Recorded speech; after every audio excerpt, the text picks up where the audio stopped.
हर्ष पराशर जी, पुष्कर राज से। राधे राधे गुरु। महाराज जी, मैं पुष्कर राज से आया हूँ। महाराज जी, आप कह रहे हैं महाराज जी कि भगवान ने ये सारे युग मतलब अगर समाप्ति करने तो बनाए क्यों, खेल क्यों रचा ऐसा, मतलब अगर भगवान ने क्यों रचा ये नहीं, ये प्रश्न नहीं किया जा सकता। इसका उत्तर भगवान देंगे। हम तो उनके भक्त हैं, हम तो उनके दास हैं। भगवान से प्रश्न करो कि आपने क्यों रचा। गुरु जी, जब मृत्यु ही मतलब सब कुछ अंत करना है भगवान को, अंत नहीं कर, किसी का अंत नहीं है, खेल है, परिवर्तन है। आप बताओ अंत क्या है? जैसे सभी लोग बोलते हैं कि अपना कलयुग का अंत हो जाएगा, सृष्टि का विनाश हो जाएगा, सब कुछ हो जाएगा। हमारी बात सुनो, 3 लीलाएं हैं भगवान की, वो हर क्षण होती रहती है। ये सेकंड है, इस सेकंड में लाखों लोग पैदा हो गए, लाखों लोग मर गए, लाखों लोग आनंदित हैं, लाखों लोग दुखी हैं। पूरी सृष्टि में भगवान ने 3 लीलाएं की, ब्रह्मा रूप से सृजन करना, विष्णु रूप से पालन करना और शिव रूप से संहार करना। वही भगवान ब्रह्मा है, वही भगवान हरि है, वही भगवान हर है, कोई अंतर तो नहीं। और वही चराचर जीव बने हुए हैं, कोई और थोड़ी है। वो अपने आप से अपने आप का सृजन करते हैं, अपने आप से अपने आप का पालन करते हैं और अपने आप से अपने आप का संहार कर देते हैं। आपको इसलिए प्रश्न उठा कि आप देहाभिमानी जीव हो।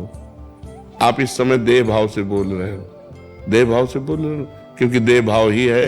अभी परमात्मा भाव में तो आए नहीं हो, इसलिए आपको बड़ा भयावह लग रहा है। भगवान ने ऐसा किया क्यों, भगवान ने ऐसा रचा ही क्यों? जब विनाश ही करना था तो रचना क्यों था? नहीं, उनका खेल है। जैसे बच्चे जो है ना घरौंदा बनाते हैं, बिगाड़ देते हैं, उनसे पूछो क्यों, ऐसा क्यों किया? उनका खेल है, उनके पास क्यों का उत्तर थोड़ी। गांव में जैसे बैलगाड़ी जा रही तो बच्चे बैठ गए और आधा किलोमीटर दूर गए, फिर उतर के वहां से पैदल आ रहे उनसे पूछो क्यों, तो उनके पास उत्तर है क्या? खेल है उनका। ऐसे ही भगवान का एक मायामय ये खेल है। एकोहम बहुश्यामा, एकोहम, मैं एक बहुत रूपों में हो जाऊं। तो वही भगवान बहुत रूपों में होकर अपने आप से अपने आप का पालन करते हैं, अपने आप से अपने आप का संहार करते हैं। कोई दूसरा हो तो उनको दर्द की बात आवे, वो अपने आप में खेल रहे हैं। आग भी वही है, मृत्यु भी है, सब कुछ हरण करने वालों में मृत्यु मैं हूं। तो कोई दूसरा हो तब हो ना, अपने आप से अपने आप को खेल। जादूगर अपने आप को काटता है, अपने आप को दुनिया का दिखाता है नाना प्रकार के, उसको कोई ना आश्चर्य होता, ना कोई दुख होता, ना कोई सुख होता है। ऐसे ही भगवान को ना कोई आश्चर्य, ना कोई दुख है, ना सुख। अनंत ब्रह्मांड एक संकल्प में अपने आप में रच दिए, आप ही बन गए, आप ही पालन कर रहे हैं अपना, और आप ही अपना विनाश कर रहे हैं। तो उसमें परेशानी क्या है? परेशानी हमारी है जो हम आपको भूल गए हैं। आप कौन है? तो आप शरीर को लेकर के बोलेंगे मैं अमुक हूं, मेरा नाम यह है, वो नहीं है। तो इस ढांचे का परिचय दे रहे हैं आप अपना परिचय बताइए, तो आप अपने को जान पाए कि आप कौन है। जब अपने को जान पाओगे तो आप ही है उत्तर देने वाले, आप ही फंस गए हैं। अगर आप इससे मुक्त हो जाओ तो कहा गया ब्रह्मविद ब्रह्मवि भवति, जो ब्रह्म को जान लेता है वो ब्रह्ममय हो जाए। जानत तुम्हें हो जाए। क्यों तुम्हें हो जाए? क्योंकि वही है ही है, एकोहम बहुश्यामा, वही परमात्मा है। फिर कोई प्रश्न है। और विनाश किसी का नहीं होता, रूप परिवर्तन होता है। जैसे शरीर जला दिया गया तो अग्नि तत्व में, वायु तत्व वायु तत्व में, जल तत्व जल में, पृथ्वी तत्व, आकाश तत्व में। जीवात्मा अविनाशी है, वो अपने कर्मानुसार मन को लेकर दूसरे शरीर में चला गया। मृत्यु किसकी है? किसी की नहीं। जब विनाश पूरा होता है तो पूरी सृष्टि 100 वर्ष सूखा पड़ता है, भयंकर, फिर 100 वर्ष अग्नि, फिर भयंकर जल, 100 वर्ष तक जल। फिर इसके बाद जब प्रबल ताप बढ़ी, कोई सृष्टि में नहीं रहेगा, तो जल तत्व वायु तत्व में, वायु तत्व अग्नि तत्व में, आकाश तत्व में, ऐसे क्रम से होते हुए आकाश तत्व मात तत्व में, मात तत्व अहंकार में, ऐसे मूल प्रकृति तक पहुंचकर मूल प्रकृति ब्रह्म में कुछ नहीं नष्ट हुआ। सब अपने अपने स्वरूप में आते हुए चले गए। फिर जब सृष्टि हुई तो ब्रह्म, ब्रह्म से मूल प्रकृति, मूल प्रकृति से त्रिगुणात्मिका प्रकृति, त्रिगुणात्मिका प्रकृति से महातत्व, महातत्व से अहंकार, अहंकार से पूरी सृष्टि। वही फैल गया, वही समिट जाता है। समिट जाना विनाश है, फैल जाना सृष्टि है, और जितने दिन फैल के खेलते हैं वही जीवन है। इसीलिए तो जब ज्ञान हो जाता है तो पूरी सृष्टि से राग खत्म हो जाता है। कुछ नहीं, कोई 10-20 नहीं है, यहाँ एक ही है, एक ही परमात्मा का सारा खेल चल रहा है। वही आप भी हैं, लेकिन आप अपने को जान पा रहे हैं। मैं परमात्मा कैसे हो सकता हूं? तो आप देह भाव से बोल रहे हैं। स्वरूप में आइए, स्वरूप कौन है? स्वरूप कौन है?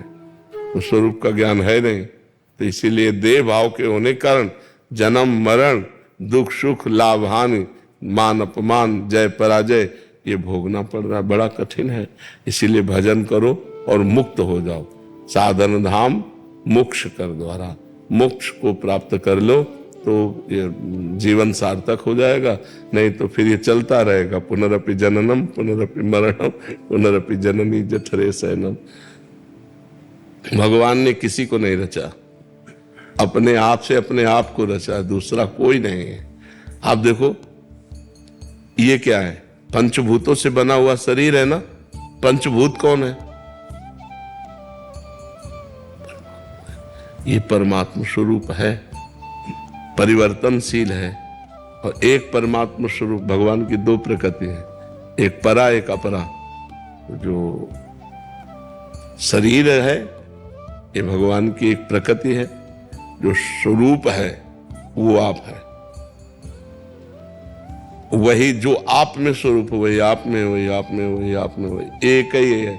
जैसे करणों के कारण देखने में बिजली कई प्रकार की दिखाई देती है। एक बिजली लाइट दे रही, एक बिजली हवा दे रही, एक बिजली ठंडा कर रही, एक बिजली हीटर में निकल रही। लेकिन क्या बिजली कई प्रकार की है क्या? कि ये बिजली गर्म करेगी, ये बिजली ठंडा करेगी, ये बिजली हवा फेंकेगी, ये बिजली रोटी बनाएगी। बिजली तो कई प्रकार की नहीं है, यंत्र कई प्रकार के हैं, करण कई प्रकार के हैं, उनमें वो पावर वैसे जाकर प्रभावित हो जाता है। ऐसे एक बिजली है। अगर संपूर्ण ब्रह्मांड में पूछी जाए तो बिजली एक है ना? और उसके करण कितने हैं? करोड़ों हो सकते हैं, करोड़ों करण है, करोड़ों प्रकार से उसका प्रयोग हो रहा है। ऐसे ही ये करोड़ों अरबों करण है, लेकिन इसमें परमात्मा का पावर एक है। अब करण है दुष्ट स्वभाव का रचा हुआ, अब वो दुष्टता ही करेगा, तो बोले इसमें परमात्मा कैसे हो सकता है? नहीं, परमात्मा ही है। वो करण के प्रभाव से ऐसा बोल रहा है। जैसा जैसा स्वभाव, जैसी जैसी प्रकृति, तो परमात्मा तत्व तो वैसे ही जाके बर्ताव कर रहा है। तो लगता है ये परमात्मा कैसे हो सकता है?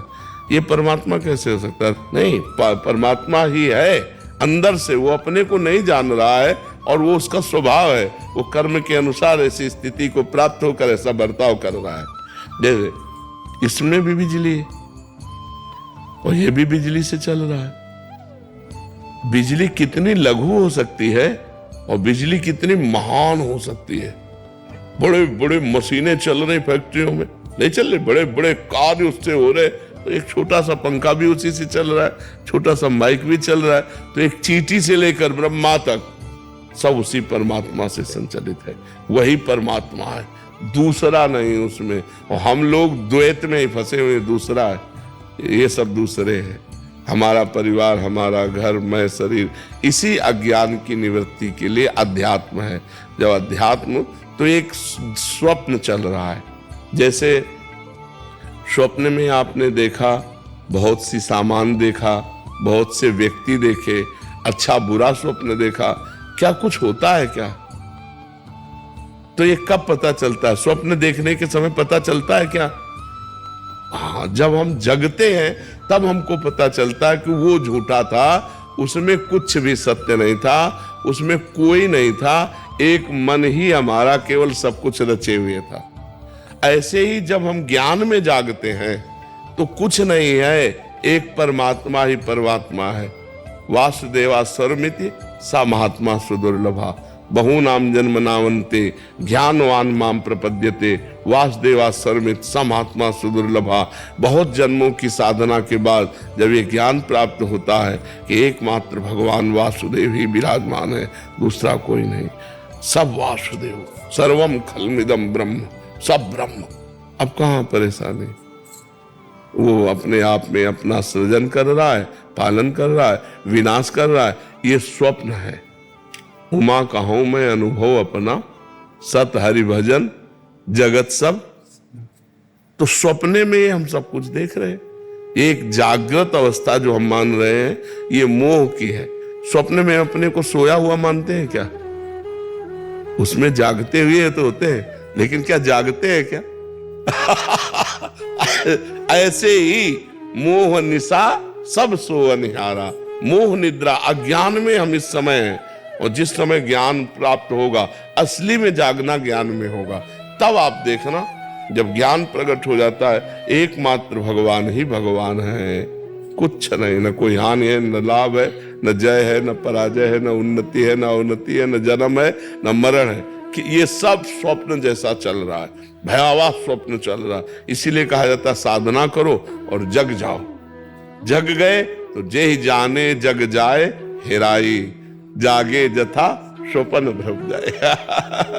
जिस परमात्म तत्व को जानने के बाद ये संसार संसार नहीं रहता, ये परमात्म स्वरूप हो जाता है, सब भय भ्रम खत्म हो जाता है। समझ पा रहे बच्चा?